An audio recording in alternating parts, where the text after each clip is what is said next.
All right, gather round, folks. Today's story isn't your typical rags to riches tale. Oh no, this is a rags to riches with a side of felonies kind of story.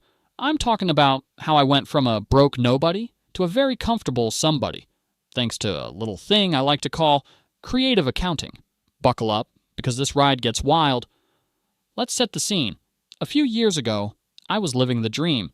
By dream, I mean a shoebox apartment with a view of a dumpster and a bank account that laughed at me every time I checked it. I was working a job that paid just enough to keep me miserable, but not enough to actually live. I'd scroll through social media, watching all these entrepreneurs flaunting their Lamborghinis and private jets, and I'd think, wow, must be nice to have rich parents.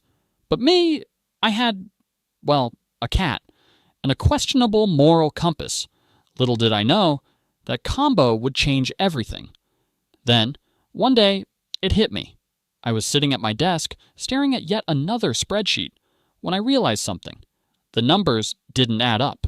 And not in a I failed math kind of way. More like a someone's definitely skimming off the top kind of way. That's when I had my aha moment. If someone else could do it, why not me? I mean, sure, it was illegal. But hey, desperate times call for desperate measures. And I was very desperate. Let me tell you, the grind was unconventional. By day, I was your average overworked office drone. By night, I was a feline mastermind, cooking up schemes that would make Gordon Gekko proud. It wasn't easy. There were close calls, sleepless nights, and one very suspicious HR rep. But every time I thought about quitting, I'd look at my cat and think, do it for him. And somehow, it worked. Slowly but surely, the money started rolling in. And by rolling in, I mean I went from stealing pens to embezzling entire budgets. Progress, right? Fast forward to today, and life is different. I've got the penthouse, the car, the wardrobe, and a cat who's living better than most CEOs. But the best part? The freedom. No more bosses, no more deadlines, no more pretending to care about synergy.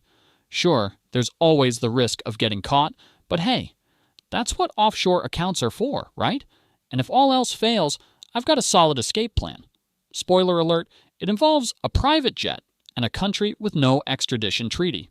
Now, I'm not saying you should go out and commit crimes. That's illegal, and I'm definitely not endorsing it. But what I am saying is this: sometimes you've got to think outside the box, or in my case, outside the law. If you're stuck in a rut, maybe it's time to get creative. Take risks, break a few rules, just not the big ones, and see where it takes you. Who knows? You might just end up living the dream, or at least a very entertaining nightmare. Thanks for tuning in to my little tale of crime and catnip. If you enjoyed this, hit that like button, drop a comment, and let me know what you do with a few extra zeros in your bank account. And if you're ready to start your own, creative journey, subscribe to the channel. Remember, life's too short to play by the rules. Just don't blame me if you end up on a watch list. See you in the next one, preferably before the feds do. Peace.